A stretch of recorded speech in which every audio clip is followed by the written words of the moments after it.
Okay, this is chapter 16, which deals with disease and epidemiology.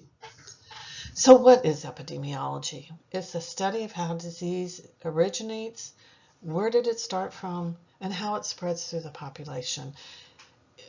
Why would you be studying this? Because if you know where it started from and how it's spreading, then hopefully you can put a stop to it and you can prevent it from happening again. You often will look at the geographic distribution of a disease as what areas that are occurring in. Once again, that can help you with treatment and also then prevention from it occurring again. The goal ultimately is prevent additional outbreaks. If they do occur, how can you quickly contain them and prevent them from spreading even further? Etiology refers to what is the cause of the disease and how is it being transmitted.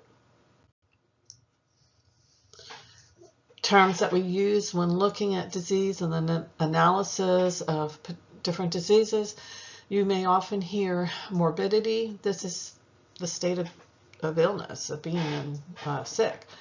Mortality deals with death. What's the mortality rate? How many individuals who got sick, how many of them actually then die? Prevalence refers to the number of individuals with that particular illness within a given population at a particular given time. Incidence, what's the number of new cases in a particular period of time? As an example of this graph is showing the HIV prevalence and incidence in the U.S. from 1980 through 2010. Now, as you can see on this graph, there's two different lines. The red line shows the active HIV/AIDS infections. The blue line is the new one. So what you are comparing here is the incidence, which is the number of new cases, so the blue line, with the prevalence. How many cases are there total? That's the red line. So even though the prevalence is increasing, the number of total cases has been gradually increasing. Look at the new cases. It's the number of new cases has been holding relatively steady since about 1990. Yes, there are new cases every year, which means when you add the new cases to the previous cases, that's why you have an increase in the red line. But there's a difference here, and that's important to talk about. How many total cases do you have versus how many new cases? Incidence versus prevalence. When you have new cases breaking out, it's important to understand from an epidemiology standpoint, how are those cases occurring? Is there some pattern to it? So we define it. Sporadic means it only occurs rarely, and it's not in a one particular geographic location. It's spread out, it's sporadic. So there's not really maybe a common source to it.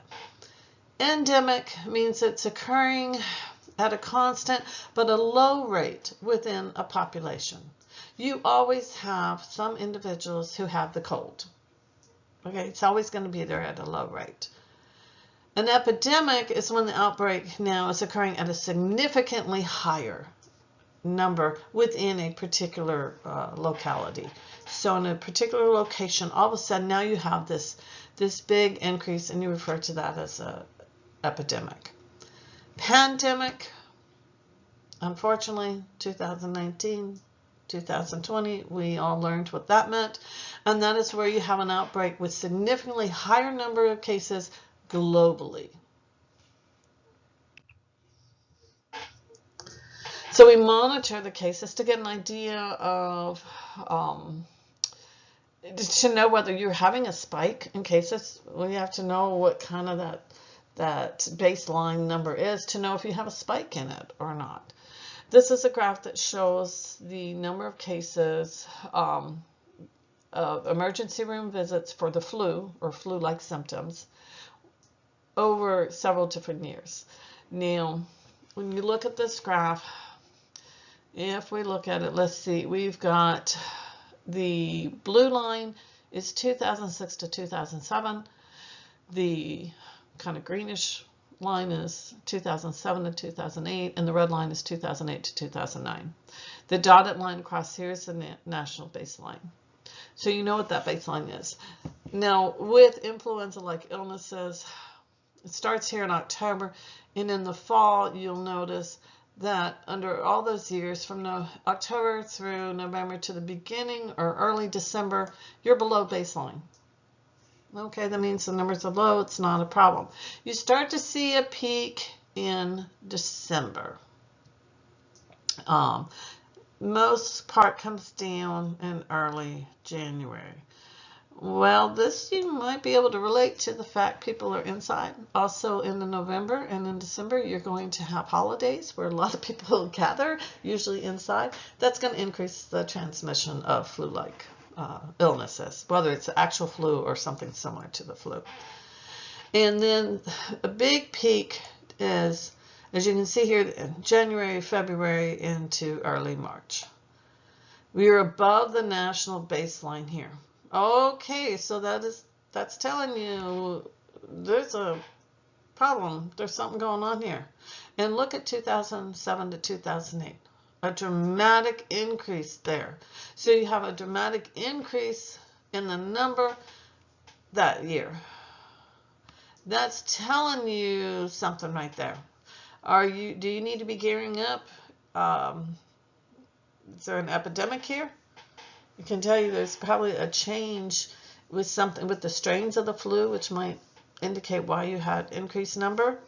But then it finally goes down. Flu typically decreases in the spring and during the summer. So the numbers come down like you normally see. So epidemiologist is going to look at this, try to get an idea of what is going on here. Now, like I say, you do get these seasonal differences in it, and you look at it. Now, when the mortality rates exceed what your threshold is, that's when you consider it to be epidemic. So this is why, like I say, it's important to study these numbers, know what's actually going on. Because if you know what's going on, you know how to respond to the problem, and then hopefully put an end to the problem immediately. Don't let it continue and get out of control. As I said, etiology is a study of the cause of disease. This is where you're going to use Koch's postulates, as we've discussed previously, to try to determine what is the particular causative agent of a particular disease.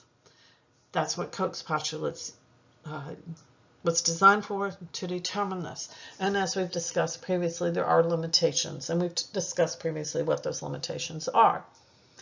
In the United States, the Center for Disease Control and Prevention, the CDC, is responsible for monitoring certain diseases.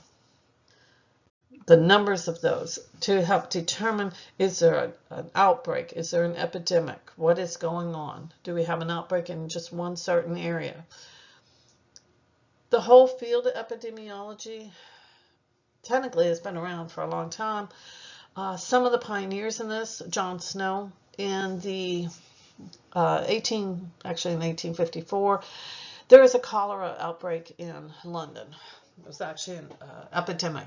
He was the one that was able to look at the data and finally figure out, wait a minute, we're having all these people getting sick. What's a common factor in here? Oh, he was able to narrow down to a certain area, and really is considered now the father of epidemiology in terms of paying attention to the clues.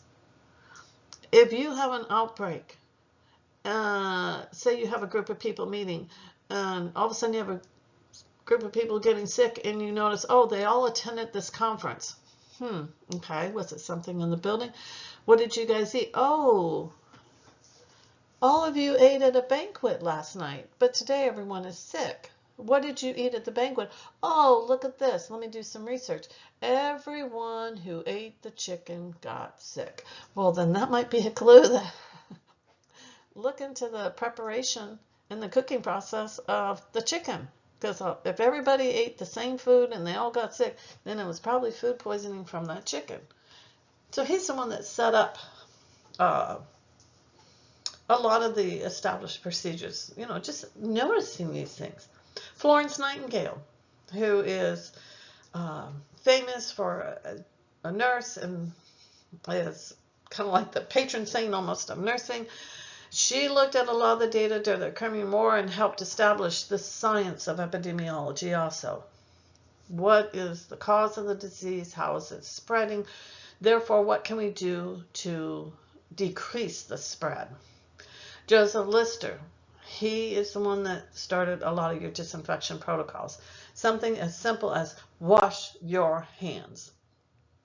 So like I say, this is showing a picture of John Snow, who was mapping and noticing some common things with the cholera outbreak, was able to figure out that it was actually a contaminated water pump on a certain street that led to the epidemic. Florence Nightingale, like I said, established a lot of the rules with nursing. And then Joseph Lister, who he started using carbolic acid during surgery and made a point of, you know what, before we do surgery, we need to try to disinfect the area so we don't introduce any more additional potential microbes into it. We need to wash our hands before going from one patient to another. That is one thing to this day. You can call it an occupational hazard of me. If I'm at the doctor, either for me or when my kids were little, I would notice when a nurse or a physician or nursing nurse practitioner, physician's assistant, whoever it is, when they come in the room, before they touch me or their kids, I'm noticing, did they wash their hands? Because if I just heard you in the room next door with a patient, and then you come in my room, you better wash your hands, because you're not touching me until you do. I don't want you spreading anything. I don't mean to be picky, but, you know, hey. So, epidemiology, another part of the field that we look at is, like I say, how are things being transmitted? Common point spread means that there's a single source, and that's where all the individuals are getting infected. My example of having chicken at a banquet that was contaminated that everybody ate, that would be a common point source. Everybody got infected from the same meal at the same place. Point source spread. It's a common source. It's present only for a short period of time. Continuous common source spread. The source is present for, as it says, continuous for an extended time period. That's going to increase the number of cases. Intermittent means that the source is present, it stops, and then later it's there again. And propagated spread, it's either direct or indirect person-to-person contact, so there's no single source. And you can graph this out to try to get an idea of what kind of a source it is. In this first graph under A, over here on the left, you can see that the outbreaks are all attributed to a certain point right here with a single source.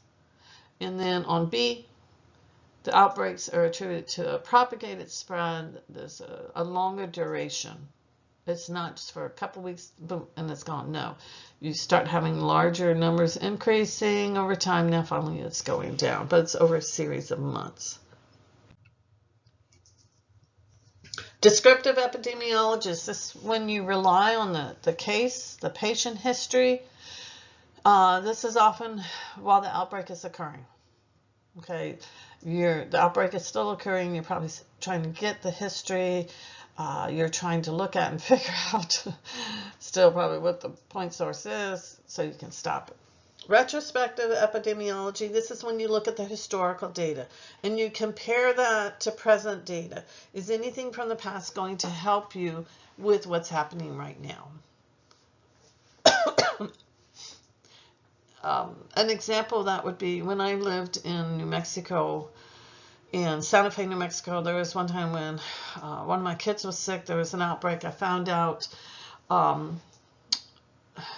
technically it was a Shigella outbreak, which is associated with contaminated water. And when I was trying to determine, number one, what my daughter had, where she got it from, it finally came out that it was probably with the drinking water.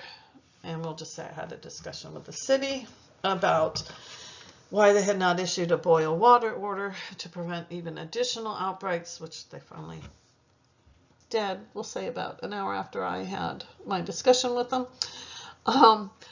But when I was talking with them and looking into what was going on, how did the water supply get contaminated, then I found out from someone that every year, this was in the fall, it was in October, every year for the past like 15 years, every October they had an outbreak of Shigella incidences. And I'm like, huh, nobody's ever thought to think about what's going on every October that you have this outbreak? Because if you have in a city, in a municipal water supply, it should not be contaminated with Shigella. So what's going on? And then I found out, well, every October they switch where they get their drinking water from. They get part of the year their drinking water from underground sources, and then they switch to pulling from a mountain lake later in the year. And the switch would occur in October. It was one of the times when this would occur. And I was very surprised that nobody had ever asked, every year, right at the time where you switch from the one water source to the other, that's when you always have an outbreak of Shigella, which is known to be carried in water. So has no one ever bothered to look at your pipes and see if you've got a break in the line somewhere? Because I'm willing to bet you do. That's a case of where you're looking at the data from the past and you're seeing these patterns that, yes, the same month, every single year you have an outbreak. That same month is when you are switching your water source. That's when everybody's getting sick. Put the pieces of the puzzle together and figure this out.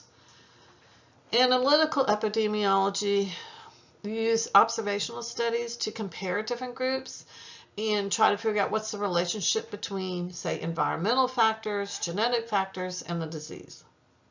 Experimental epidemiology is where you're manipulating a group and you compare it to a control group. Modes of transmission. How is it being spread? Once again, reservoirs. So this is where the pathogen resides. A definitive host is a preferred host. Oftentimes the microorganism can survive in different hosts. There's a particular protozoan that's called toxoplasma. It can survive in humans and make us sick, but it can also survive in cats. So it can survive, the reservoir would be both humans and cats, but cats are the preferred host, so you would say cats are the definitive host. That's where, given a choice, that's where it's going to live. An asymptomatic carrier does not show any signs or symptoms of the disease. However, they can transmit it to others. They can transmit the pathogen to others, and then those people can get sick. That is always a problem in trying to control outbreaks, is treating your asymptomatic carriers. They don't mean to get people sick. They just don't know that they essentially are a carrier. If you don't know you're sick, you're not going to be treated for it. You're not intentionally making people sick, but that's what happens. So once again, dealing with modes of transmission, it can be contact, either direct or indirect contact. It can be vehicle. It can be vector. It can be either mechanical, where it's on something, or biological, like on a fly. So direct contact, maybe directly touching someone. Indirect can be you're touching a door handle, a phone. Somebody else comes and they touch that. Fomites are inanimate objects that can pass. Basically, the pathogen lives on it, and that can be passed from one individual to another. Food is a big thing. When we talk about diseases, you're going to find a lot of things. The transmission is through contaminated food. You ingest it. And so it's really important to try to prevent food transmission, prevent the food from getting contaminated in the first place. This is showing a picture certainly with salad bars, and if you notice the glass shield that is above it, the idea of the glass shield on any buffet line is to prevent people from coughing, sneezing, whatever, onto the food below. A mechanical vector is where it's not really an infection. It's where, in this case, like a fly is going to come, it touches fecal matter here, it comes and lands on the hamburger or on the plate, and the person through eating is the pathogen is transferred from the fly to the food. The person ingests the food. Did another person sneeze on it? No, it was brought there by some other means. And then the person ends up getting sick. A biological vector, usually what we're talking about is where mosquitoes, ticks are probably your two most common biological vectors, where what happens is they bite an individual or another animal that has the disease. The insect then, the pathogen grows in the insect, so now the insect is infected, and then it turns around and it bites a second person, and they are able to transmit the disease from the first person or animal now to the second person. So that would be a biological vector. Sometimes with diseases you have to quarantine the infected individual. Why? Because you're trying to prevent the transmission of the disease to other people. Some of you may not have been familiar with this until a few years ago with COVID, when everyone became familiar with quarantine. The idea was you had so many people getting sick. We're trying to prevent the transmission and prevent additional people from getting sick, especially early on when everyone was so susceptible to it and the hospitals were getting overwhelmed.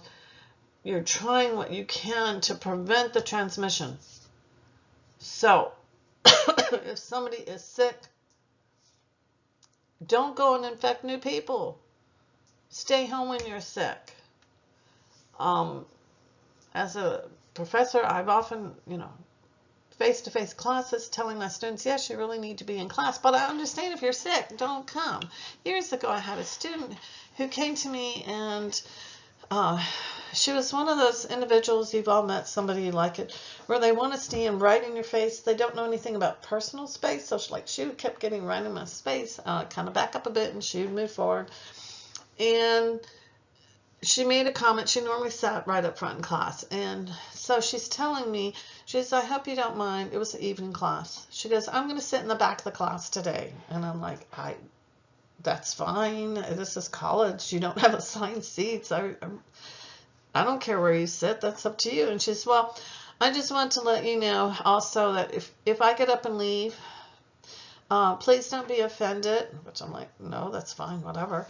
You guys are adults. And she goes, well, I just want to let you know, I didn't want you to think I was being rude by getting up when you're lecturing, but I've been throwing up all day, so I want to sit in the back, so in case I have to run out to go throw up in the bathroom, I'm close to the door. Now, my first thought was, please step back about 5 steps so you're not right in my face. And then I just sort of looked and it's like, and why are you here? Well, I didn't want to miss class.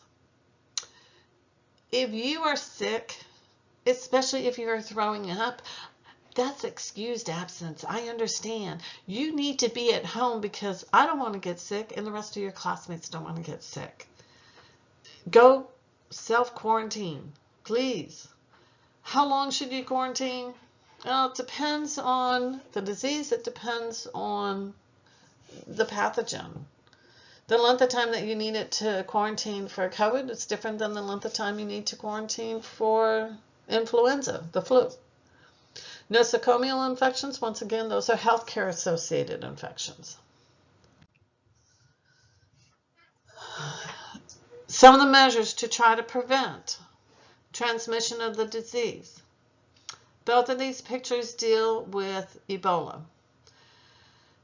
On the left, if you're trying to figure out what this contraption is here, this is a module that they place inside a plane. Back in 2014, there was an outbreak of Ebola in Africa. And one of the physicians, who was an American physician who was there working, trying to help them out, he actually contracted the disease. They flew him back to the U.S. to be treated at Walter Reed Hospital.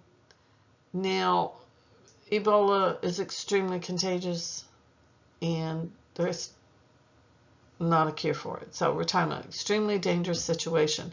You're not going to stick them on a commercial airplane and they're flying back. And so what they did is they put him in this module, which was placed in a military aircraft.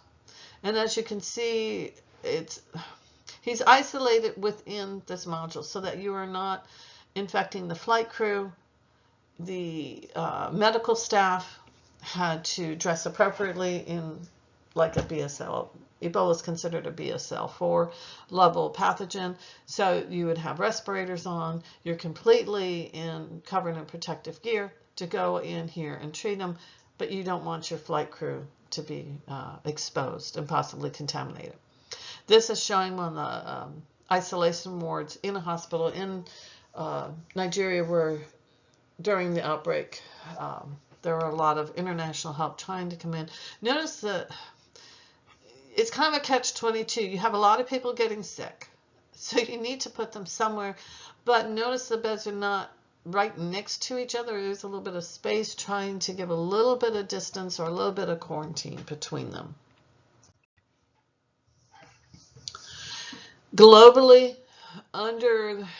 falls under the United Nations is the World Health Organization, WHO. That is going to monitor all diseases globally. In the United States, it's the CDC, Center for Disease Control and Prevention. Something that they do monitor is what in microbiology we call EIDs, emerging infectious diseases. These are new diseases to humans, or there's suddenly an increase in the number of it in the past 20 years. If it's something new, this is part of what happened with COVID. We had never seen this particular strain of this virus before in humans before. That means no one has any immunity against it. So nobody has any protection. And so that means everybody is susceptible, which means you're going to have a much higher rate of incidence, much higher rate of cases. And so that's when it becomes imperative that you figure out as soon as possible, how is it being transmitted so we know how to stop it. There is a group that looks at these new emerging infectious diseases to try to prevent outbreaks. We don't want to see another thing like COVID with a different disease. We don't want to see that again. Can it happen again? Yes, it can. Do we often see diseases jumping from other animals to humans? Yes, it does. Is it going to happen again in the future? Yes, it will. But hopefully we have agencies that are monitoring and watching this to give us a little bit of a clue as to how to respond. And every time it happens, like there are things from COVID that we learned as to hopefully make our response better the next time it does happen. So your epidemiologists are always monitoring disease outbreaks. Every state has a state epidemiologist. Some of your larger states like Texas, there'd be a state epidemiologist for the entire state, but then also your larger cities like Houston, Austin, Dallas are also going to have epidemiologists working there. Constantly monitoring outbreaks of diseases to prevent from having epidemics occur. You start to see numbers increasing. Ooh, let's see what's going on here and let's nip this in the bud and stop it right now. So that's what your epidemiologists are doing.